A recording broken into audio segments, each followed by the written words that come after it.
ไทยรัตนปัญโยสิทธิ์พระพุทโธขอเชิญชวนพี่น้อง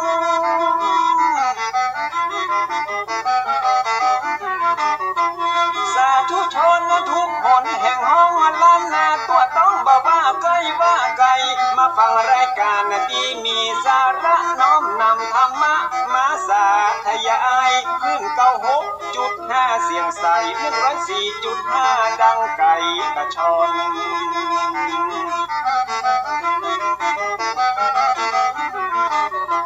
ของบ่ดีบ่เอามาตำของบ่ลำบ่เอามาป้อนปรมัตถธรรมที่เป็นยอดม้อนของพระชินวรทรงตรัสสอนสั่งมันมาสัปปะเรื่องในล้านนาและภูมิปัญญาของคนว่าเก่าถ้าบ่ฟังคนเฒ่าตุเจ้าเพิ่นสอนมีพระตัวขาดนอนมีที่นอนขาดมุ้ง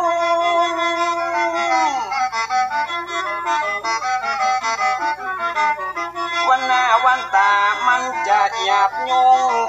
แตกฟุ้งเหมือนไฟลงเปียแผ่นดินจะมีแต่คนชั่วคนจะลืมตัวผัวจะลืมเมี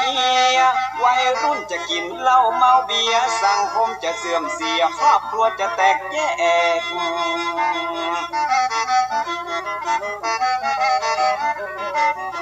ถ้าฟังคนเฒ่าตุเจ้าเพิ่นสอนมีผ้าตัวมีหมอนมีที่นอนมุ้งแขก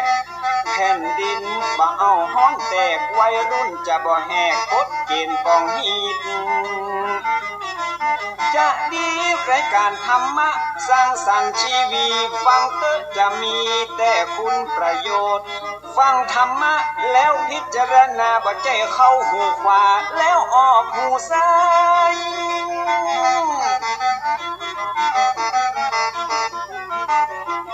มีประโยชน์เมื่อนำมาใช้ในชีวิตอย่างมหาศาล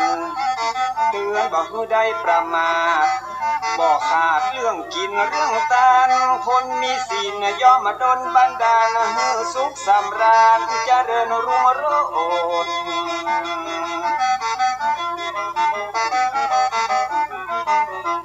พ่อคนเฒ่าเปิ้นเข้าวัดวาน้อมนำศีลมารักษาภายโพดคนบาเดียวจิตใจเหี้ยมโหดขี้มิ่งขี้โหดอยากจะป่าเถื่อนไว้บนเอาแบบคนเฒ่ากำผัดเจ้าเปิ้นสอนแล้วจะเย็นเมื่อนอนแล้วบ่ฮ้อนเมื่อหนาว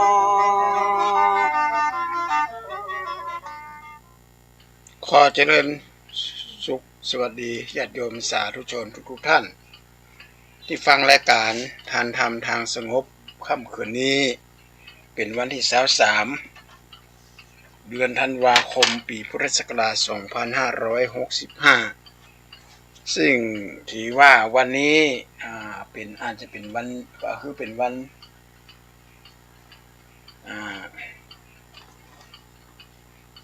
สุดท้ายของการจัดรายการของปี65เพราะว่าวันที่30วันศุกร์นั้นท่านพระครูสมุเพิ่นบอกว่าจะมีการถ่ายทอดสดก็คงจะไม่ได้ออกอากาศก็ถือโอกาสอำลา ปีใหม่ในวันนี้ก็คงจะได้สวัสดีปีใหม่กันมันศุกร์หน้าซึ่งตรงกับพุ่นน่ะวันศุกร์หน้าก็ตรงกับวันที่2ที่3เนี่ยพุ่นน่ะนะมันได้พอปฏิทินซะกันก็ญาติโยมสาธุชนทั้งหลายอาตมาภาพก็ช่วงนี้ก็ใจกับใครปกตินะทราบข่าวฝ่ายหญิงสมเด็จฝ่ายหญิงพัชรกิติยาภาประชวรก็วันๆกันนั่งกรรมฐานนั่งปฏิบัติธรรม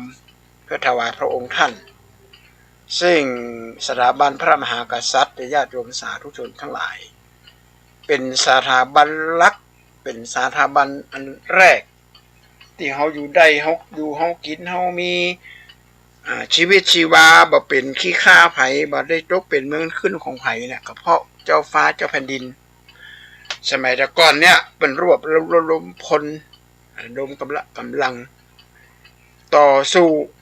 กับศัตรูที่จะมา ที่จะมาหาละลานมายึดบ้านยึดเมืองเฮาเปิ้นทำทุกวิถีทางเพราะว่าจะเข้าไปสวามิภักดิ์สัมพันธไมตรีต่อกับต่างประเทศส่งลูกส่งหลานไปห่ำไปเฮียนเสด็จไปเยี่ยมเยียนเมืองนอกเมืองนาทำทุกวิถีทางเพื่อจะให้ประเทศไทยรอดพ้นจากสิ่งเหล่านี้ซึ่งต่างประเทศโดนหมดประเทศพม่าก็โดนประเทศลาวก็โดนเขมรก็โดนอย่างก็โดนหมดเหลือประเทศไทยประเทศเดียวที่เฮาบ่โดนเหมือนเปิ้นก็ขอให้ญาติโยมช่วยกันนั่งปฏิบัติกรรมฐานถวายพระองค์ท่านถวายพระองค์ท่านเพื่อจะให้พระองค์ท่านได้หายจากอาการพระประชวร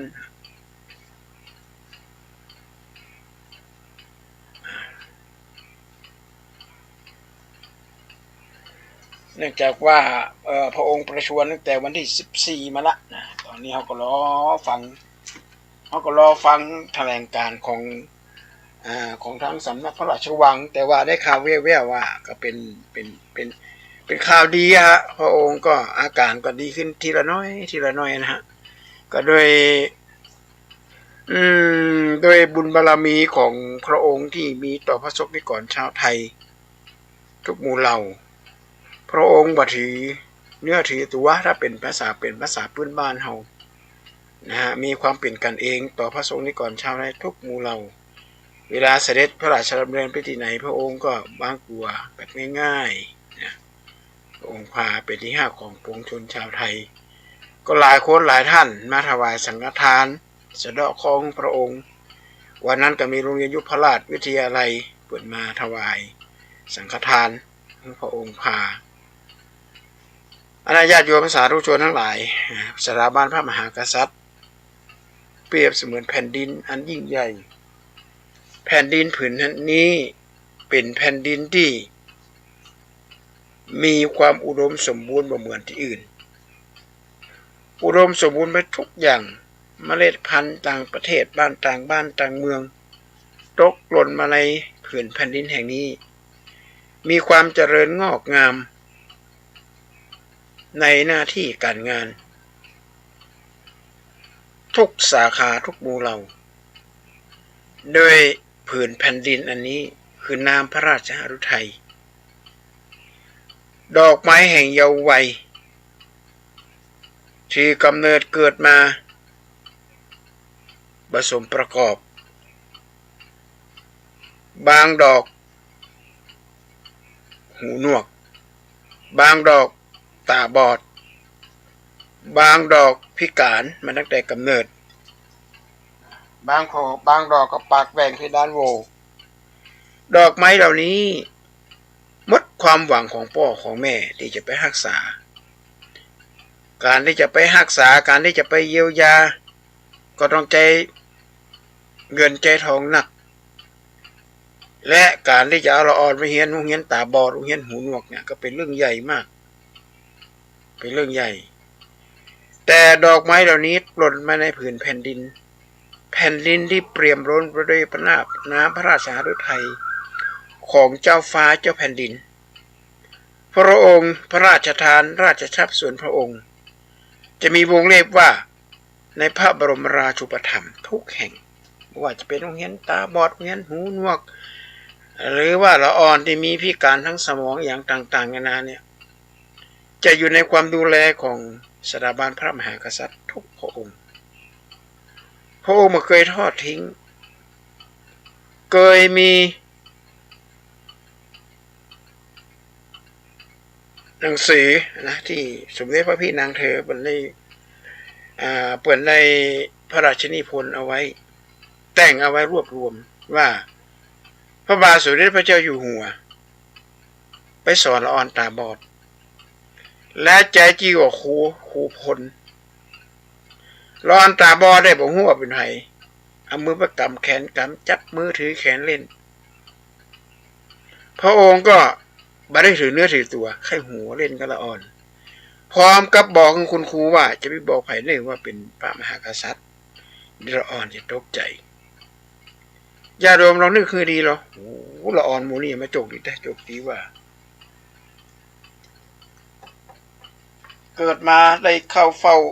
เจ้าฟ้าเจ้าแผ่นดินโดยที่ว่าโอ้โหนับว่าเป็นบุญเป็นบุญญาวาสนาเป็นอย่างมากของเด็กของเด็กอ่อนและละออนเหล่านี้หลังจากสำเร็จการศึกษา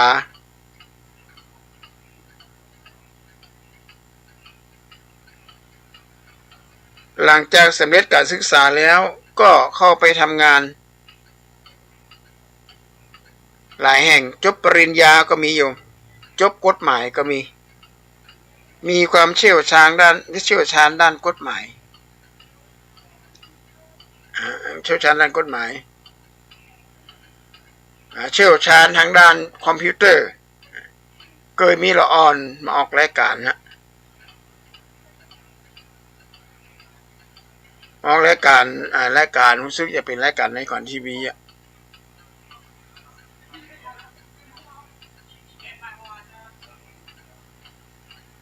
มีความเชี่ยวชาญด้านคอมพิวเตอร์สามารถประกอบคอมพิวเตอร์ได้ในญาติโยมมันเป็นสิ่งที่อัศจรรย์เป็นอย่างมากก็เพราะว่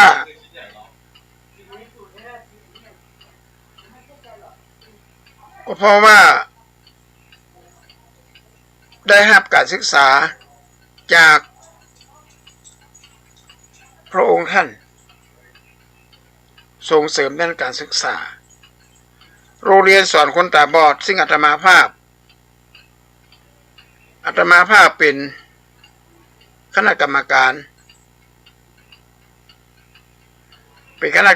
รในโรงเรียนว่าก่อนในการด้านการเกี่ยวกับละออน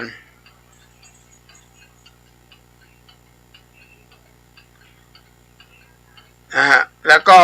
สมเด็จพระเทพเนี่ยแค่นี้กับสมเด็จพระกนิษฐาธิราชเจ้าเนี่ยเปิ้นก็เสด็จทุกครั้งญาติโยมเสด็จทุกครั้งเลย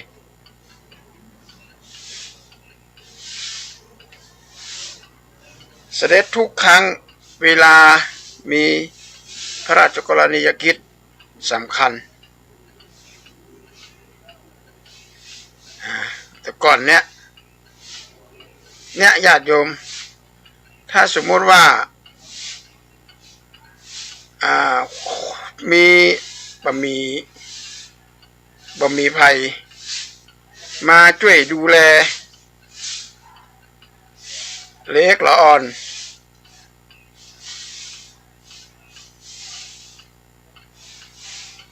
ด้านพิการอย่างต่างๆเนี่ย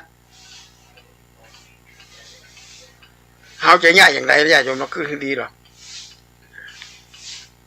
เขาจะแย่อย่างไรเขาจะไปพาอย่างไรสตางค์กับบ่มีเนาะสตางค์กับมดสตางค์บ่มีแล้วก็ฐานะก็ยากจนอ่อนก็บ่มีความรู้กลายเป็นภาระให้คณะสังคมญาติโยมเป็นภาระใหญ่หลวงมากแต่ในเมื่อเรามีเจ้าฟ้าเจ้าแผ่นดินเปิ้นให้ความเมตตาทุกหมู่เหล่าและญาติโยมเปิ้นไม่ได้เจาะจงไผคนใดคนหนึ่ง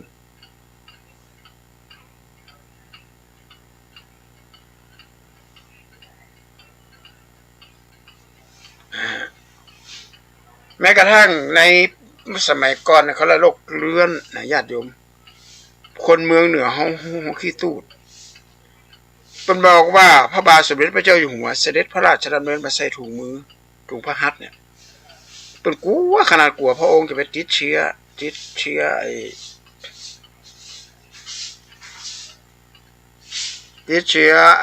่ยวกับขี้ตูดโรคเรื้อนก็ต้องขอพระองค์เสด็จพระราชดำเนินกับพระองค์ประทับสนทนากับคนไข้กับหมอนี่เป็นชั่วโมงว่าเขาจะหาทางแก้ไข จะหาทางแก้ไขอย่างไรจะหาทางช่วยเหลืออย่างไรจะหาทางป้องกันอย่างไรบ่ให้เกิดโรคภัยโรคเรื้อนเหล่านี้ได้เนี่ยญาติโยมพระมหากษัตริย์ไทยทรงเป็นเกสรแห่งวัฒนธรรมซึ่งวัฒนธรรมประกอบไปด้วย4 หลัก 4 ประการคือ 1. ด้านคติธรรม 2. ด้านเนติธรรม 3. ด้านวัตถุธรรมแล้วก็ 4. ด้านสหธรรมในด้านคติธรรมคำสอน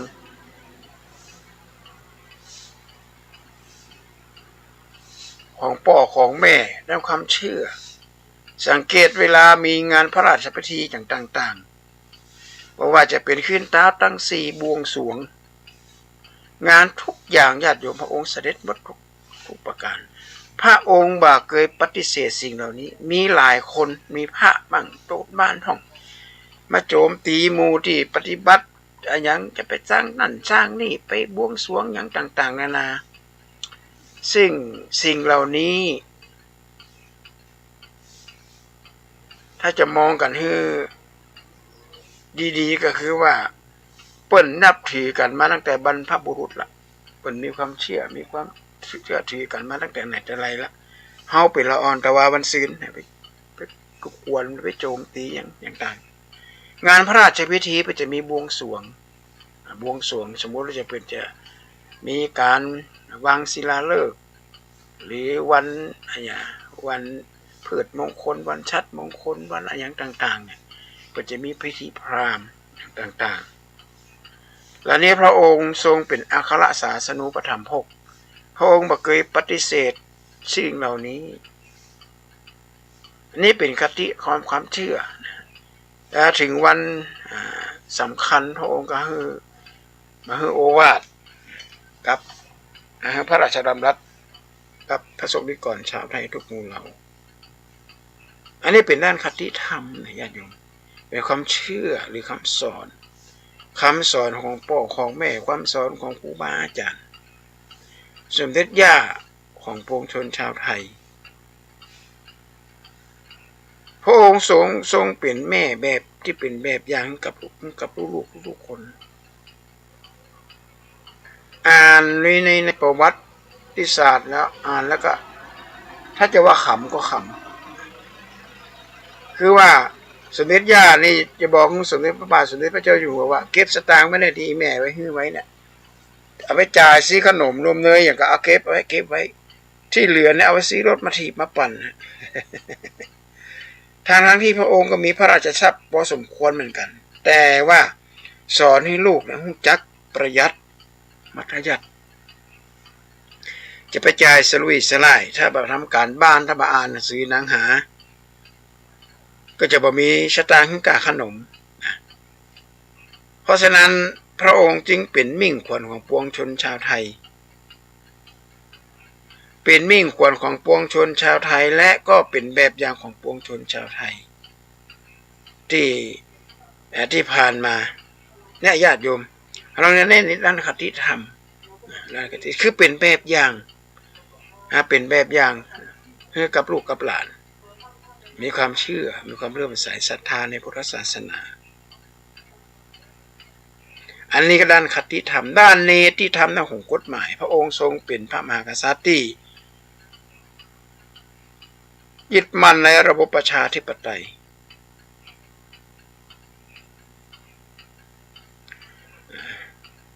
พระราชบัญญัติอย่างต่างๆที่พระองค์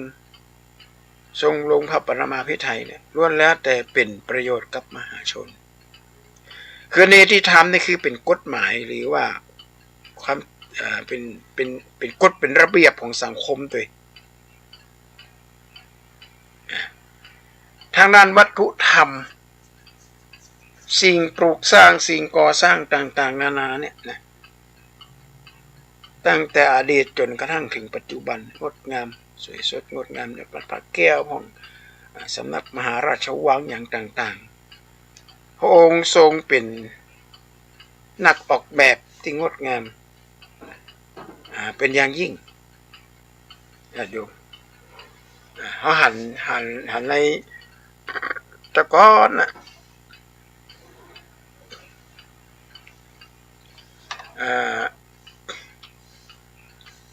มีพระองค์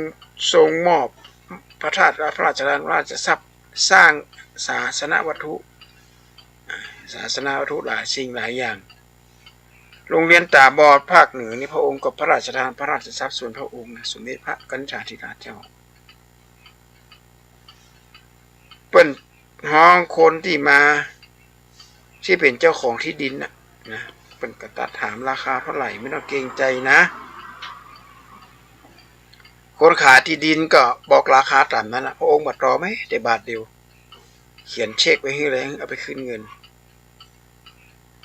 และโรงเรียนตาบอก็ได้สร้างอาคารสร้างศาสนสถานอย่างหลายสิ่งหลายอย่าง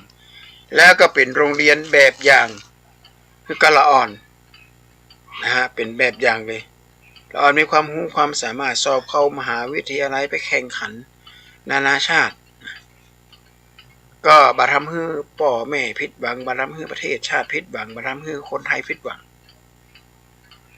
เนี่ยญาติโยมเฮาปั้นดินให้เป็นดาวเนี่ยมันจะเรื่องง่ายๆ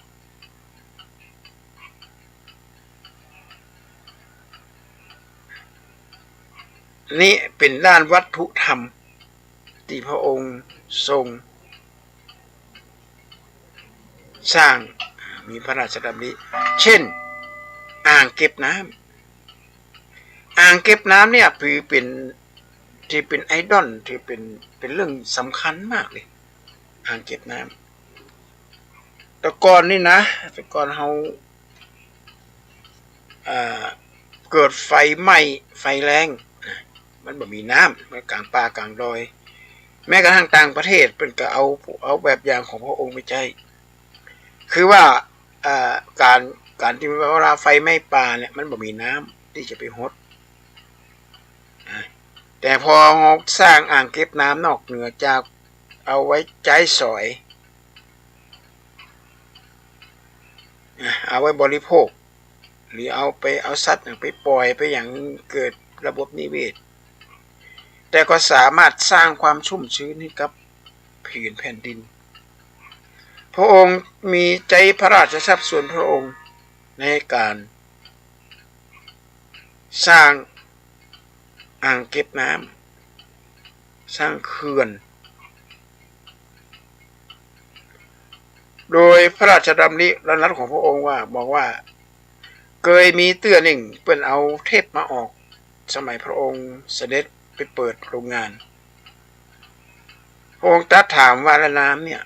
มันจะไหลไปทางไหนเนี่ยไปช่างโรงงานผ่านมาตรงนี้แล้วน้ำขอให้ทำบายพัดมันเหมือนแก้มลิงเอาบายพัดตรงนี้แหละน้ำแต่จะให้มันไหลไปมากก็เดี๋ยวจะไม่มีน้ำใช้หมู่พระสงฆ์นี้ก่อนนี่ก็แปลบ่ออกนะดีความหมายบอกกับแปลงสกรรมฮับปากกับเพิ่นไว้จัดดีอ่ะก็ใบเนี้ยผลสุดท้ายจังหวัดอยุธยาจังหวัดอะไรอย่างน้ำท่วมญาติโยมมิดหลังคาเลยโรงงานบ่มีเหลือสักอย่างเจ๊งหมดเลยเพราะน้ำมันบ่มีทางออกถ้าสร้างทางแก้มลิงเอาบายพาดน้ำไปลงไปปล่อยน้ำไหลลงไปน้ำก็จะมีที่อยู่ที่ใจอันนี้ไม่ได้ทำกันนะปล่อยปะละเลยกันเนี่ยนะฮะเป็นปัญหาน้ำท่วมอ่ะเป็นปัญหาน้ำท่วมในสมัยที่พระองค์พระบาทสมเด็จพระเจ้าอยู่หัวเปิ้นทรงศึกษาอยู่ในประเทศสวิตเซอร์แลนด์เนี่ยประเทศสวิตเซอร์แลนด์เนี่ยนะฮะเปิ้นมีน้ำแข็งมีขี้เปอะขี้โคลนอย่างเนี้ยนักอ่อนก็เล่นกันคนอื่นแต่พระองค์ไม่ได้เล่นนะไม่ได้ทำก็ใจวิธีอย่างนี้ก็คือว่าแปลงฝาน้อยๆแปลงกินน้ำไหลไปไหลมาอย่างเงี้ยจะสร้างปล่อยน้ำไหลไปไหลมาส่วนพี่นางเธอเปิ้นได้เปิ้นได้จะบันทึกเอาไว้นะเปิ้นมีแววตั้งแต่น้อยตั้งแต่สมัยทรงพระเยาว์ละนี่ก็เป็นแบบอย่างกับพระราชรถพระราชธิดาของพระองค์ท่าน ที่เจริญร้อยตามพระสงฆ์พระบรมวงศานุวงศ์ทุกพระองค์บ่มีวันหยุดราชการเลยนะญาติโยมบ่มีวันหยุดราชการในวันสำคัญต่างๆนานาเนี่ยพระบรมวงศานุวงศ์ทุกพระองค์จะเสด็จไปงานทุกงานถ้ามีน้ำท่วมจะมีถุงลมถุงชูชีพสมเด็จพระเจ้าฟ้าพัชรกิติยาภาเวลาพระองค์เสด็จพระราชดำเนินถ้าเป็นภาษาพื้นบ้านเขาก็บอกวิ่งออกกำลังกายจะมีรถด้วยตังโกนด้วยพระองค์จะตรัสถามว่ามีอะไรขาดเหลือไหมคะเดี๋ยวจะให้หน่วยงานนำของมาแจกเป็นห้องสั้นๆว่าถุงยังชีพมาแจกกับประสบนิกรพระองค์วิ่งครั้งแต่ละครั้งนี่หลายกิโลเลยญาติโยมเนี่ยนี่เป็นเหตุที่ทำให้พระองค์ประชวรเกี่ยวกับด้านสมองด้านอะไรอย่างเนี้ยก็บอกหูนะอาตมาภาพก็บอกว่าเป็นอะไรอย่างเพราะสาเหตุมาจากอะไรอย่างแต่ว่าที่แน่ๆก็คือพระองค์ทรงประชวรอยู่ตอนนี้ของพระสงฆ์นิกรชาวไทยทรงพลังจิตทรงกระแสจิตเป็นพระองค์ท่านหายเว่ยเพราะพลังจิตอำนาจของความเคารพนับถืออำนาจของความอำนาจของสิ่งศักดิ์สิทธิ์เนี่ยทางสมเด็จพระสังฆราชมีพระบัญชาคือพระสงฆ์ทั่วราชอาณาจักรสวดถวายพระพรกับพระองค์ท่านทุกวัดเลยวัดพระสิงห์ก่อนที่สวดแล้วก็จะมีศรัทธาญาติโยมหลายๆท่านมาร่วมกันสวดเจริญพุทธมนต์โดยเฉพาะตวาบรรพฤหัสซึ่งพระองค์ประสูติบรรพฤหัสที่7 ธันวาคม 2544 2521นะพระชนมายุ 44 พรรษาพระองค์ประสูติบรรพฤหัสก็พระสงฆ์ในวัดพระสิงห์ก็สวดถวายพระพรกับพระองค์ท่านทีนี้เอามาอู้ถึงคำว่าราชาหรือว่ากษัตริย์ถ้านอกจากราชาแปลว่าผู้เป็นใหญ่ในแว่นแคว้นก็ถูกต้องหรือราชาแปลว่าผู้มีธุรีอยู่บนศีรษะอันนี้เป็นแปลแบบอัฏฐกถาจารย์เป็นแปลก็เลยถามว่าเพราะอย่างต้องมีธุรีบนศีรษะธุรีนี่หมายถึงพระราชกรณียกิจของพระองค์ท่านตลอดระยะเวลาในการครองราชย์เนี่ยมันจะมีความสุขในญาติโยมเขาเกิดว่ามันได้ขึ้นครองราชย์มีความสุขนั่นแหละที่นี่ไม่ใช่พระราชาจะทรงบรรทมได้บักกี่ชั่วโมงเอกสารที่ทรงลงพระปณามาภิไธยในกองท่มหัว โอ้โหพระราชกรณียกิจอันยิ่งใหญ่เพราะฉะนั้นจึงมีพุทธพจน์บทหนึ่งบอกว่าอาคิหุตังมุขายัญญาสาวีติชนะโสมุขังราชะมุขังมนุษย์สานังพระราชาเป็นใหญ่ในแว่นแคว้นเป็นใหญ่ต่อพระสงฆ์นิกรทั้งหลายราชะมุขังมนุษย์สานังนาทีนังสาคโรมุขังนคัตตนังมุขังจันโทอาทิโจตปตังมุขังปุญญมากังคมานานังสังโฆวิยสตังมุขังราชะมุขังพระราชาเป็นประมุขของพระสงฆ์นิกรชาวไทยทุกหมู่เหล่าเขาจะไปเชื่อคนอันว่าจะนั่นคนนี้ว่าจะนี่อาตมานั่งฟังแล้วก็บ่เป็นอย่างที่เขาว่าซักอย่างเลยจะเอาที่ไหนมาว่าเหล่าขวัญอันจันเจ้านี่ผมจะทายผมเป็นความจริงสักอย่างอย่างเนี้ยคนเฮาเนี่ยจะตายเพราะกำปาก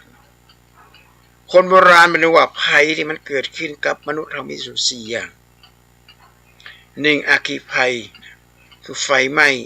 2. อุทกภัยน้ำท่วม 3. วาตภัย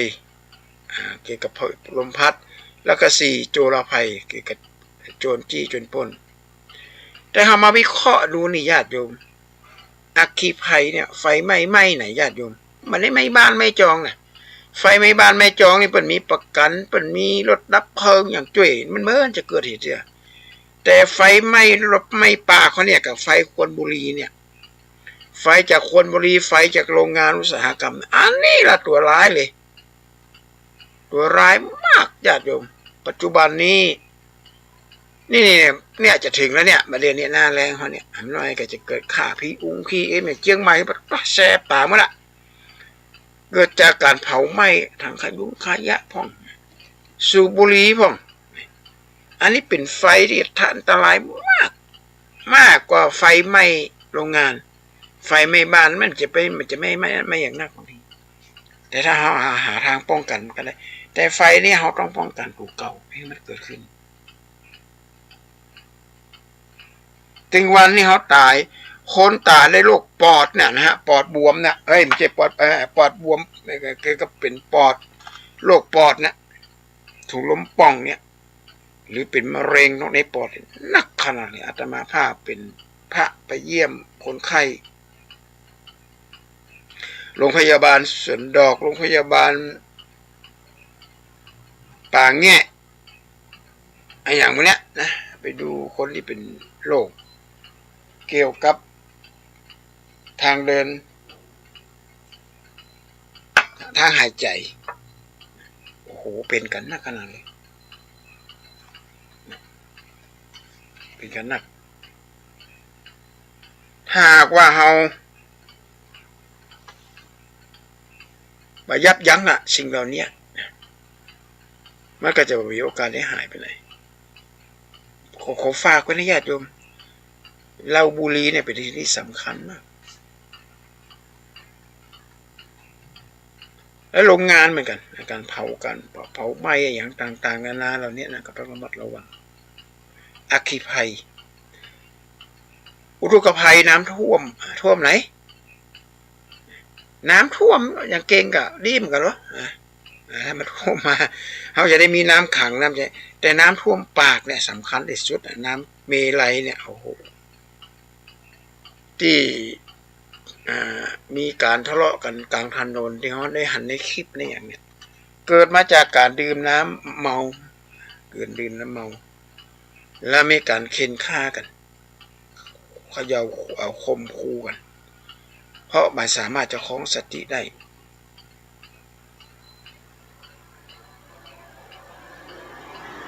เนี่ยญาติโยมอุทกภัยน้ำท่วมเนี่ยมันท่วมปากนะบัดเดียวนี่โอ้โหมีเพียกัญชาวะน่ะเอามาต้มกินกันที่จะว่าตะกี้นี่คือไฟไหม้ปาก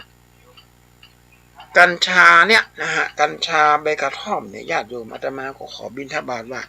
จะไปเจื่อมูที่เอาของมาขายเนี่ยนะมันไม่ใช่ของแท้กัญชาเปิ้นสกัดเอาน้ำกัญชาเนี่ยเอามาเป็นยารักษาโรคแต่ต้องผ่านการคัดกรองจากคุณหมอก่อนจะไปนำอะไรนำกินเนอะกัญชาฤทธิ์มันนี่หลายขนาดนักเลยมันทำให้หลอนประสาทนะถ้าไผ่สูบกัญชาแล้วก็เมากัญชาเนี่ยหัน ตรงหันแวงอย่างน้อยๆเนี่ยมันย่ำก็เป็นหวังอาตมาภาพเคยเจอมันก็ตัวสมัยเป็นน้อยๆเพราะว่าด้วยความหูเท่าถึงการเอากัญชามาดูด มันเป็นบุหรี่นะญาติโยมก็มาสูบตามความคึกขนองของละอ่อนน้อยเพราะมันเมาแล้วปอด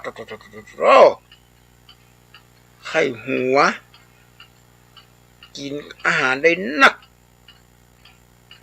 แล้วเวลาเตียวเนี่ยมันหวานนะญาติโยมมันสะดุ้งบ่เพียงแต่เอามาสูบอย่างเดียวเอามากินเอามาเคี้ยวกินใบมันเนี่ยถ้ากินใบเดียวก็บอกเป็นยังแต่คนเฮามันจะไม่มีใบเดียวแล้ววันนี้1 ใบวันพรุ่งก็2 ใบ3 ใบ4 ใบก็เพิ่มขึ้นเอาแล้วเพราะฉะนั้นอาตมาไม่ได้ปฏิเสธว่ากัญชามันเป็นสิ่งที่ไม่ได้ปฏิเสธ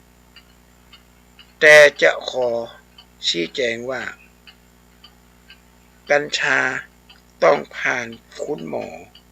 เป็นผู้เยียวยารักษาเพราะหมอเป็นเฮียนเป็นนั่นจัดเฮียนนะเขาบ่ได้ห้ามบ่ได้เฮียน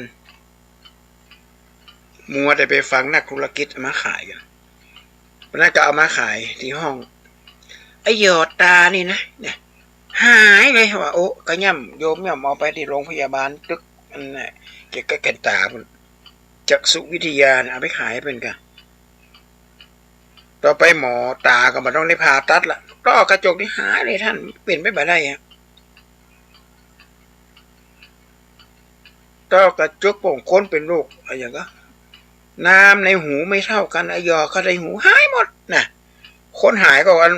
คนหายก็ว่าโรคหายกันแน่เนี่ยเจ็บตะไดอายอตะทันว่าอีก็มีนะยอดตาไม่โอ้แบบอาตมาบ่เอาอีเนาะแต่กันตาบอดขึ้นมาอยู่ไว้ได้หักเหมือนแก้วกันตาอาตมาก็ต้องเชื่อหมอหมอเป็นเฮียนมาเป็นศึกษามาจากสุแพทย์ทันตแพทย์แพทย์เกี่ยวกับหูใช่ไหมหมอโสดหมออย่างพวกนี้เราต้องเชื่อเราต้องฟังเหล่านี้เนี่ยอุทกภัยน้ำท่วม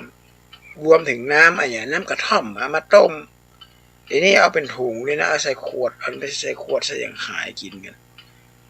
แล้วก็บอกว่าแก้ปวดหลังปวดเอวพอไปได้กินกับเจ็ดหรอมั้งมันอย่างไรเนี่ย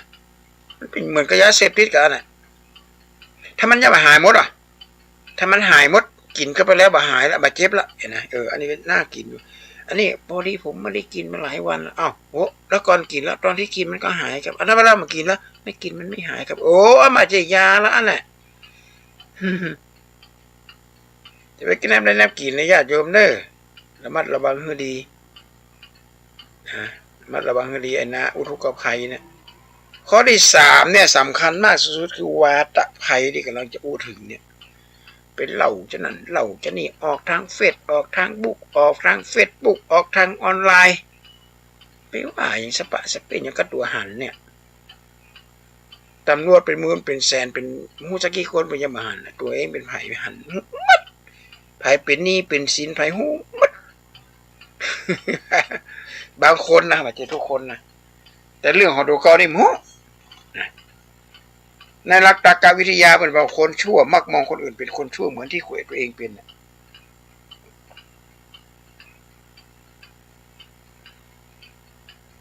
เพราะฉะนั้นเขากันเรื่องดื่มน้ำสมุนไพรจะเป็นน้ำมะนาวน้ำกระชาย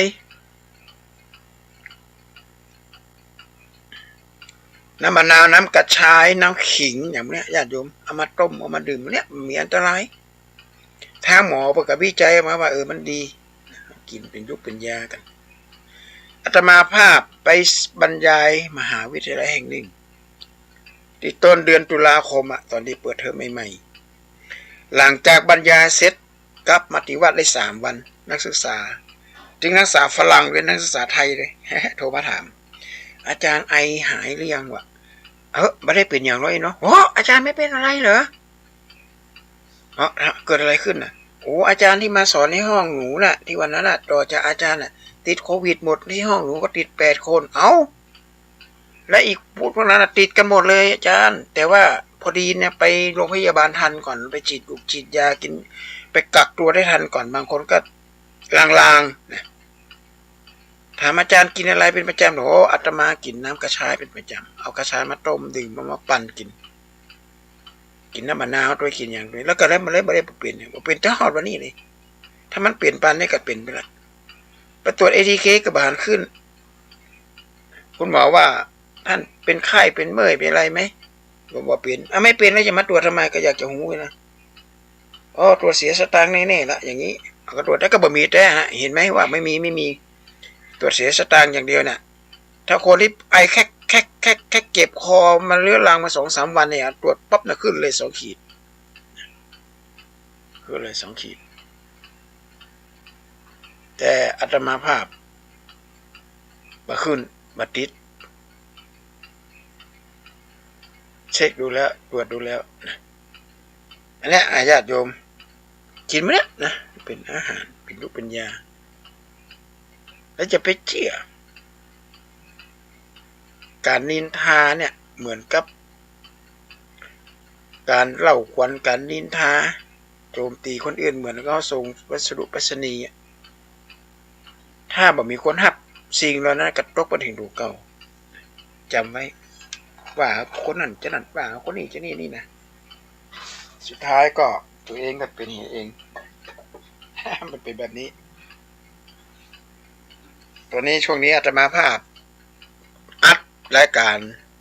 บันทึกเทปวันพฤหัสตอนกลางคืนนะเนี่ยแล้ววันศุกร์ตอนเช้ามืดจะไปตรวจเลือดทุกๆ6 เดือนตรวจดูสุขภาพว่ามันเป็นจังไดพ่องญาติโยมที่ฟังรายการนี่ก็ไปตรวจให้พ่องเด้อเจ็บแข้งเจ็บขาบุขาบวมขาไอข้อแก๊กกระดอกกระแดกอย่างต่างๆนานาเหล่านี้จะไปชะล่าใจจะไปลาสาเพราะอย่างมันเป็นจังในเลยญาติโยมมันจำในนะเขาไปได้หันถ้ามันเป็นจังนอกนี่ก็ยังว่าไปอย่างเขาหันอยู่ถ้าเป็นจังในเราไปได้หันเลยนะเป็นอย่างกับหมูอ่ะถ้าหมอเอาเลือดไปตรวจนี่ตรวจเลือดนี่จะได้หูหนักแล้วก็ตรวจปัสสาวะด้วยนะตรวจมาตรวจปัสสาวะนี่ไปจะรู้ว่าไตทำงานเต็ม100%ก็มีอย่างหัวมันก็เป็นว่านะไตมันรั่วมันอย่างกับหูนะถ้ากินเกมหนักก็กินปิ้งกินย่างกินอะไรอย่างนั้นนะก็ต้องมันไปตรวจร่างกายเขาว่ามันก็เหมือนกับรถยนต์นี่อยู่มันพอมันก้อยมันไปถ่ายน้ำมันเครื่องมันพอน้ำมันเฟียงเกียร์มันเช็คมันล้างเครื่องมันพอวันก้อยอย่างดีๆอย่างเนี้ยนะฮะจะไปให้มันมีปัญหามันก็อยู่ได้เขาก็อยู่กับเขาได้หมื่นเขาก็สามารถขับไปไหนมาไหนได้สะดวกตรงกันข้ามถ้าสมมุติว่าเขาบอกพอบอกไว้มีหน้าที่ขับอย่างเดียวเนี่ยโอกาสที่จะเกิดอุบัติเหตุนี่มีนักเช็คกับร่างกายของคนเขาเหมือนกันนะญาติโยมถ้าเขามันพอเขาหักมันเนาะร่างกายเนี่ยจะได้มากระตึงเปลี่ยนจะได้กระตึงตายจะได้ถึงเจ็บแม่นกว่าญาติโยมการเจ็บเปลี่ยนเย็นอุ่นนี่นะมันถึงเปลี่ยนเหมือนกันมัดบัวไผ่จังไหนกระจังมันต้องหนีแบบพ้นสักคนหนีแบบพ้นเรื่องเหล่านี้นะญาติโยมหนีแบบพ้นเรื่องเหล่านี้และเพราะอย่างเขาจะต้องตายล่ะสาเหตุมีอยู่6 ประการที่เป็นว่านะ1จำใจตายคือว่าโดนประหารชีวิต จะเป็นต้องตายละ2ตั้งใจตายนี่ฆ่าตัวตายอ่ะ3ตรอมใจตายนี่ก็โอ้โหอย่างกับบริษัทอย่างลูกหลานมาพ่อบ่าวก้อยโตกบกลูกจะกัดตอยมันตายไปอ่ะ4เตรียมตัวตายอันนี้คนที่มีสติมีสัมปชัญญะดีๆตายโดยมีสติ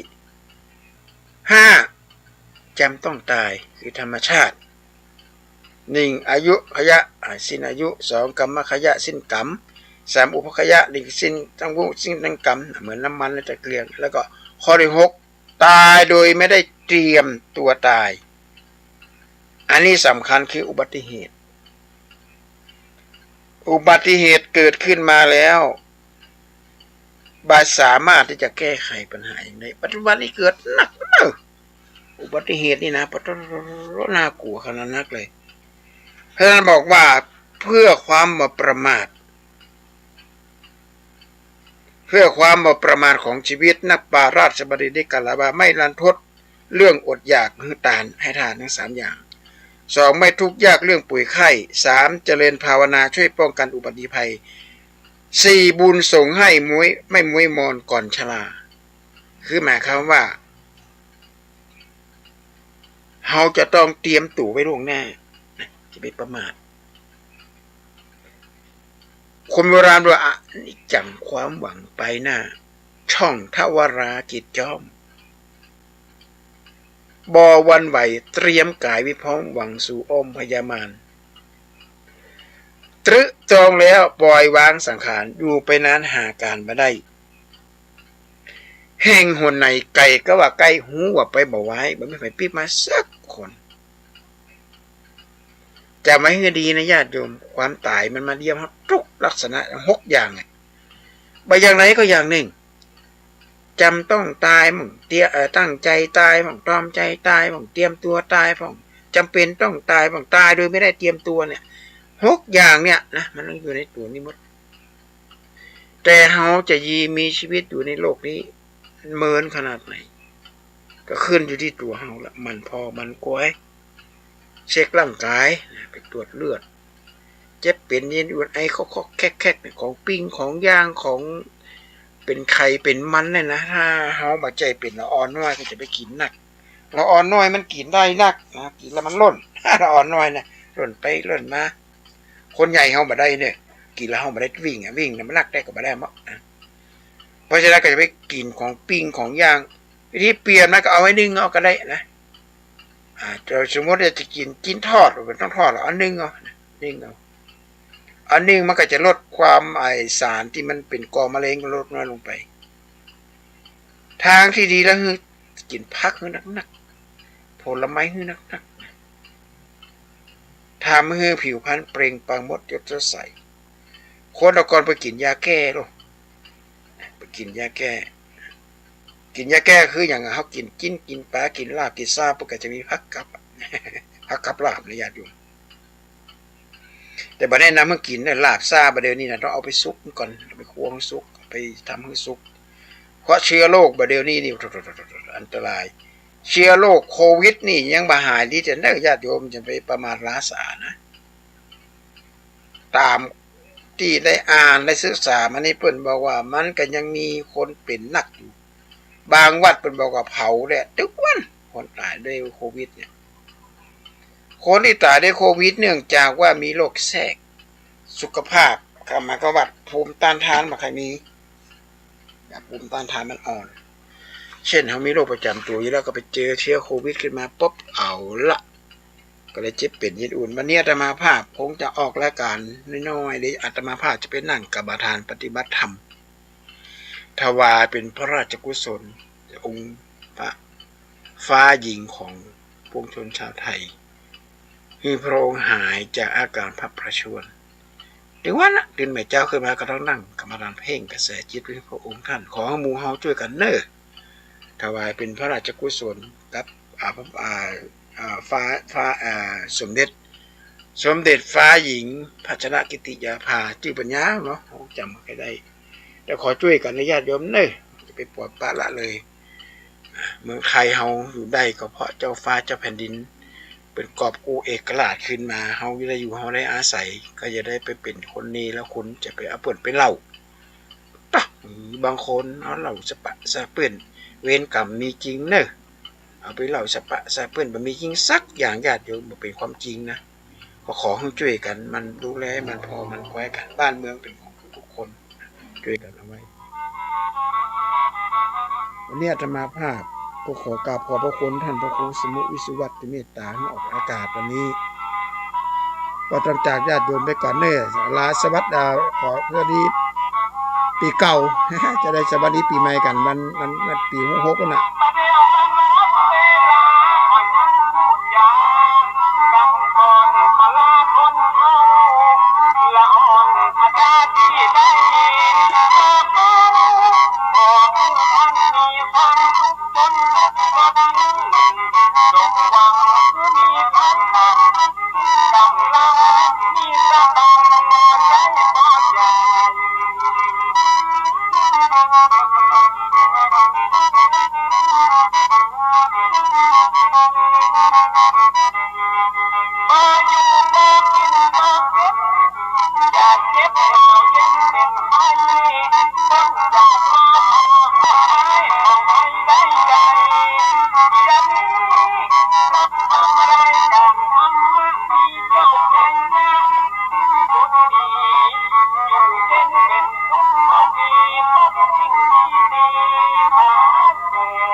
ท่านกำลังฟังสถานีวิทยุกระจายเสียง FM 104.5 เมกะเฮิรตซ์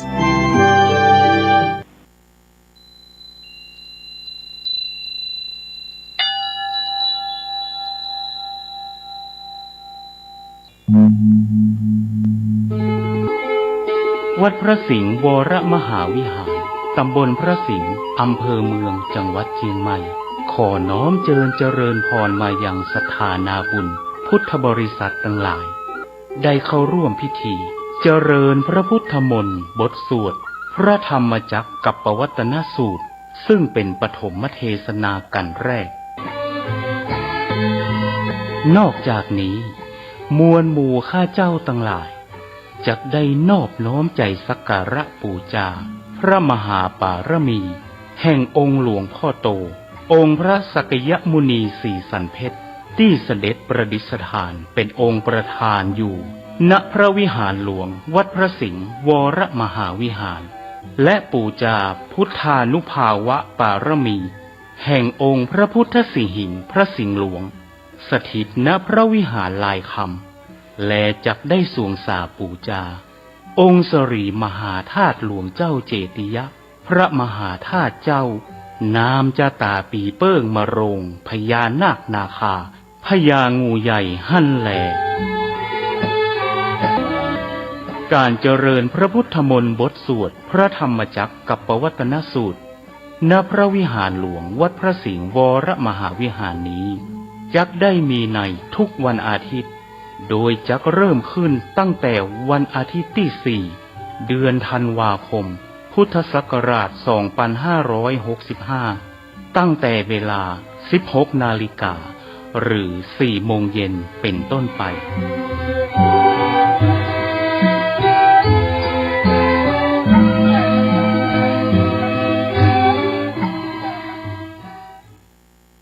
ข่าวสารเพื่อการประชาสัมพันธ์ขอเชิญชวนผู้ใจบุญร่วมบุญจัดซื้อที่ดินถวายวัดกู่มาปินร้าง300 ปีบ้านป่าขุยหมู่ที่3ตำบลสันปูเลยอำเภอดอยสะเก็ดจังหวัดเชียงใหม่เพื่อขยายพื้นที่วัดเพิ่มขึ้นเนื่องจาก